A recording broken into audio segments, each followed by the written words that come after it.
اب انسان کو گھر میں افیکٹ کر رہی ہے, مڈل کلاس کو, ہر تنخواہ کو افیکٹ کر رہی ہے مہنگائی. تو ان کو تو پتہ ہے کہ انہوں نے نہ نون لیگ نے کوئی سارے ملک میں گورنمنٹ بنانی ہے تو نہ بنانی ہے پیپلز پارٹی نے, چھوٹی پارٹیز رہ گئی.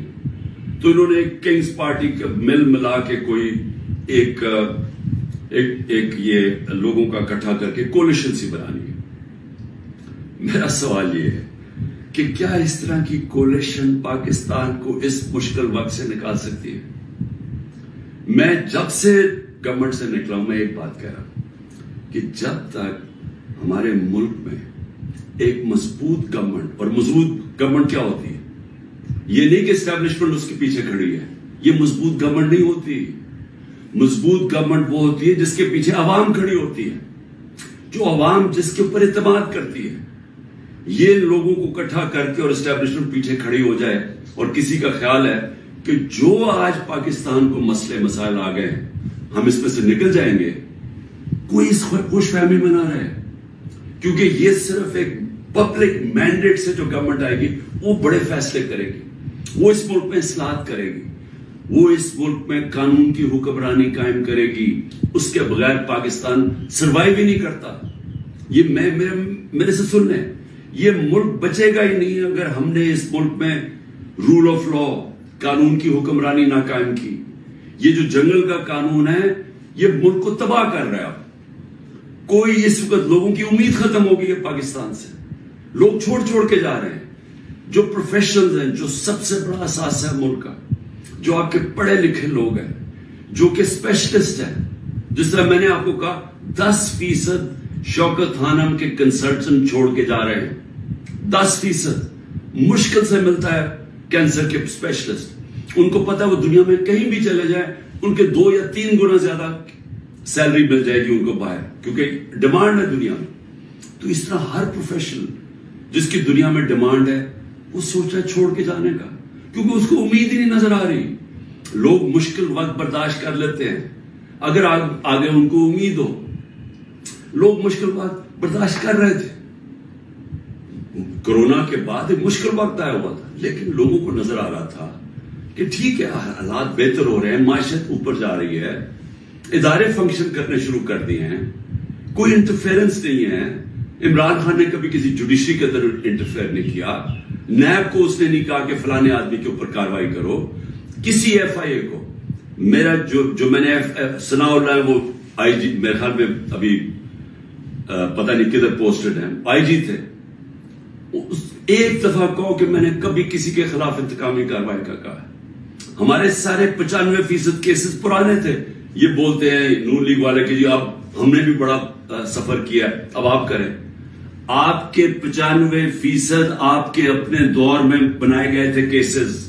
اسحاق ڈار آپ کے دور میں بھاگا تھا, نواز شریف کے بیٹے آپ کے دور میں بھاگے تھے. نواز شریف کی کنوکشن پینما میں آپ کے دور میں ہوئی تھی, مریم کی اور نواز شریف کی.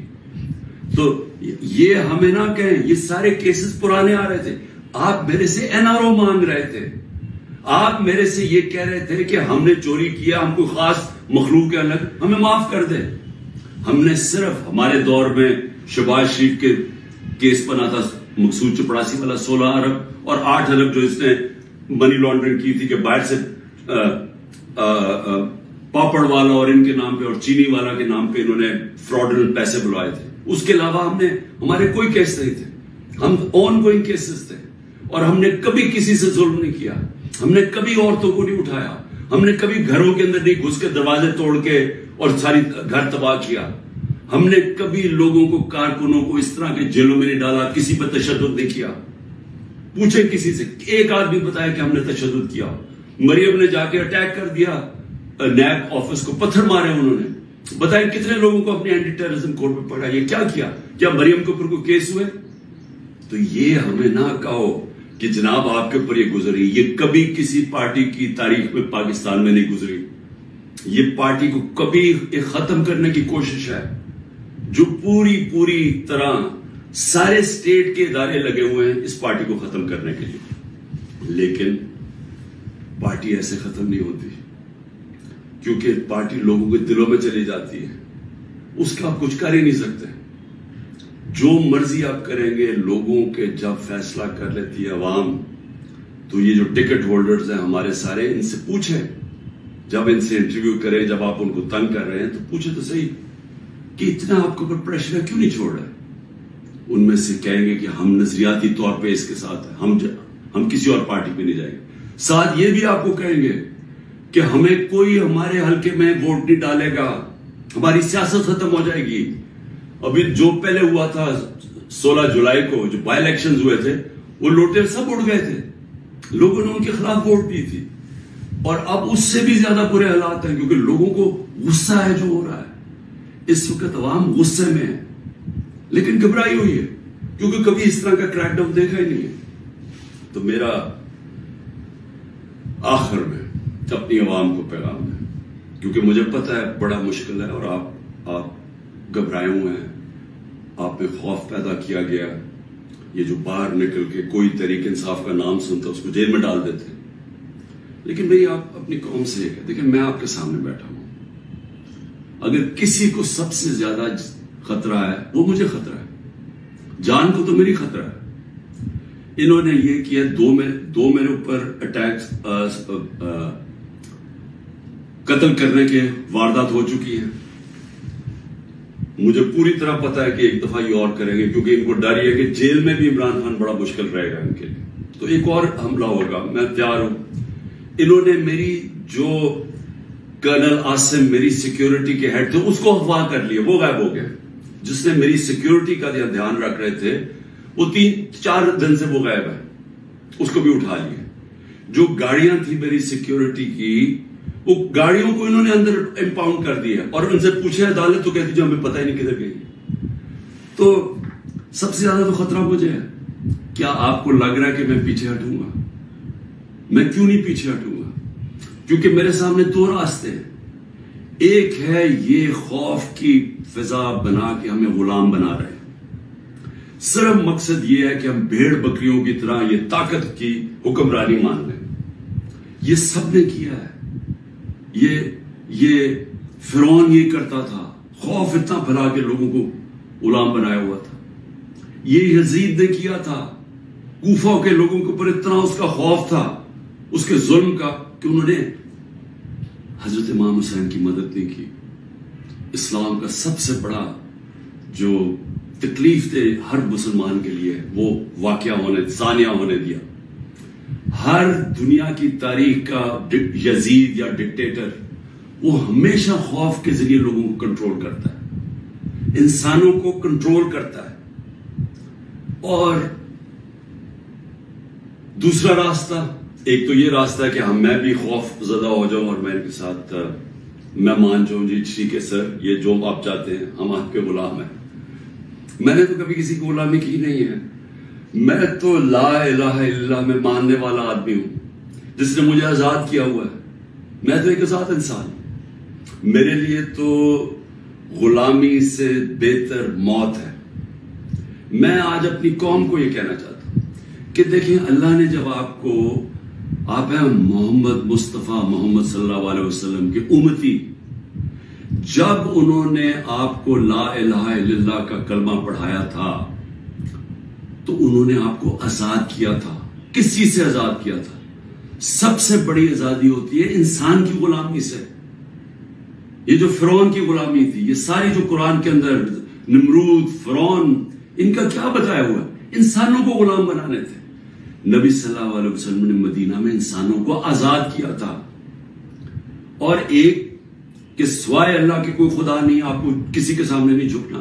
دوسرا، جو 3 سب سے بڑے خوف ہیں انسان میں، ان سے آزاد کیا تھا، اس سے اللہ نے آپ کو آزاد کیا ہوا ہے۔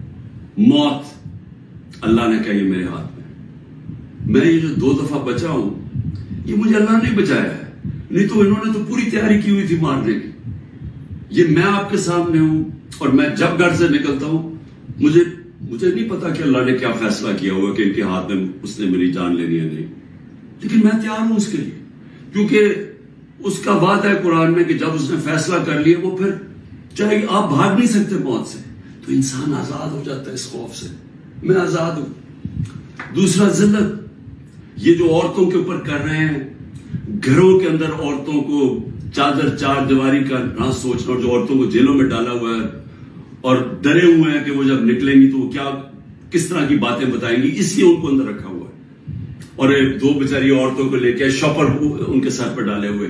یعنی ایسی توہین میں نے کبھی نہیں سوچا تھا کہ اس معاشرے میں ہوگی. لیکن یہ کل کیوں کر رہے ہیں؟ عورتوں کو ڈرا رہے ہیں کہ آپ پولیٹکس میں نہ آئیں. عورتوں جو 50% آبادی ہے اس کو جان کے اتنا خوفزدہ کر رہے ہیں ان کے آدمیوں کو کہ ان کو بس گھر میں بٹھا دیں. آپ بس بھیڑ بکریوں کی طرح بیٹھ جائیں، جو مرضی ظلم و ملک میں ہم نے چپ کر کے بیٹھے رہے. ذلت اور عزت اللہ نے اپنے ہاتھ میں اس لیے لی ہے. مجھے جتنا ذلیل کیا، میری بھی ایک ٹرسٹی، آج تک کوئی سوچ سکتے ہیں جس کو ایک آنا بھی نہ ملے ٹرسٹی بننے کا، اس کے اوپر نیب کا کیس اور وارنٹ نکال دیے اس کے، مجھے ذلیل کرنے کے لیے. لیکن کیا یہ ذلیل کر سکے؟ ہر روز وہ جی عمران خان غدار ہے، وہ کھڑے ہو کے لوگ کہتے ہیں، کیا میں ذلیل ہو جاؤں گا؟ لوگ 50 سال سے مجھے جانتے ہیں، کیا وہ مانیں گے کہ عمران خان غدار ہے؟ کیونکہ ذلت اللہ نے انسان کے ہاتھ میں نہیں رکھی. آپ سب کو اس پہ اعتماد ہونا چاہیے. اپنے اعمال سے انسان اپنے آپ کو ذلیل کرتا ہے. اللہ کبھی اس آدمی کو ذلیل نہیں ہونے دیتا جس کو دوسرا آدمی بدنیتی سے دوسرے انسان ذلیل کرے. یہ دنیا کی تاریخ ہے. نہیں تو ہر طاقتور آدمی عزت دار ہوتا اور ہر بیچارہ کمزور ذلیل ہوتا. اور تیسری چیز رزق. مجھے یہ اعتماد ہے کہ میرا جو بھی ہے وہ اللہ نے دینا. محنت میں کروں، محنت میں پوری کرتا ہوں، لیکن رزق اللہ دیتا ہے. تو یہ جو گھر توڑ رہے ہیں، لوگوں کے ڈرا رہے ہیں، دھمکا رہے ہیں، اس کا مقصد ہے کیا؟ کہ لوگوں کی رزق کے اوپر جا رہے ہیں نا. لیکن اللہ نے تو کہا وہ یہ میرے ہاتھ میں. تو یہ جب آپ کو ان 3 چیزوں کے اوپر ایمان ہو جائے گا کہ قرآن میں واضح لکھا ہوا ہے، یہ آپ کو آزاد کر دیں گے خوف سے. یہ جو خوف کے ذریعے غلام بنایا جاتا ہے، اللہ نے یہ 3 چیز اپنے ہاتھ میں اس لیے رکھی ہیں کہ انسان کی غلامی نہ کرے. کیونکہ آزادی کو سب سے زیادہ اہمیت ہے. اپنی آزادی کے لیے جو مرتا ہے اس کو شہید کا رتبہ دیا ہوا ہے. جہاد ہے وہ. اور شہید پیغمبروں کے بعد رتبہ آتا ہے شہید کا، جو اپنی آزادی کے لیے کھڑا ہوتا ہے. یہ ہم اپنی آزادی کے لیے کھڑے ہیں. یہ ہے ایک طرف ہے ان کی انسانوں کی غلامی، یہ جو ظلم کے ذریعے کر رہے ہیں، اور دوسری طرف ہے انسانوں کی آزادی اور ایک عروج اور پرواز اوپر. اور وہ پاکستان جو بننا چاہیے تھا، جو چھوٹے سے قبضہ گروپ نے ہمارا ملک نہیں بننے دیا. اس لیے میں آج آپ سب کو کہنا چاہتا ہوں، مشکل وقت ہے، آزادی کے لیے قربانیاں دینی پڑتی ہیں. ہم سب، میں تیار ہوں قربانی کے لیے. میں اپنی سب سے بڑی تو جان کی قربانی ہے نا، میں اس کے لیے تیار ہوں. لیکن میں کبھی کسی صورت ان کی غلامی قبول نہیں کروں گا. اور میں چاہتا ہوں میری قوم، آپ بھی تیار ہو جائیں. 20-15 ہزار لوگوں کو جیل میں ڈالے نا. ہم 23 کروڑ لوگ ہیں. کیا 15 ہزار کو سامنے رکھتے ہوئے 23 کروڑ لوگوں کو غلام بنا دینا انہوں نے؟ تو آپ نے کسی صورت یاد رکھیں، یہ اب 2 رائے ہیں. ہم نے اگر اپنے اس وقت اس خوف کے سامنے جھک گئے جو یہ کوشش کر رہے ہیں، یاد رکھیں آپ کی آنے والی نسلیں آپ کو معاف نہیں کریں گی. کیونکہ اس ملک کا پھر کوئی مستقبل نہیں ہوگا. جس طرح آج لوگ چھوڑ کے جا رہے ہیں ملک، نا امید ہو کے پروفیشنل جا رہے ہیں، اس طرح جو یہاں رہ جائیں گے وہ ہمیشہ یاد رکھیں کہ ہمارے جو بڑے تھے، اور میرے بھی، ہم جب بڑے ہو رہے تھے وہ بھی کبھی کھڑے نہیں ہوں اس غلامی کے خلاف. کیونکہ وہ انگریز کی غلامی کے عادی ہوئے تھے. تو انگریز آزادی تو ملی نہیں صحیح طور پہ، ہر وقت طاقت کی غلامی کی ہے یہاں اس ملک میں. یہ ہے وہ وقت ہم اپنی حقیقی آزادی کے لیے جدوجہد کریں. کبھی آپ نے اس سے پیچھے نہیں ہٹنا. شکریہ.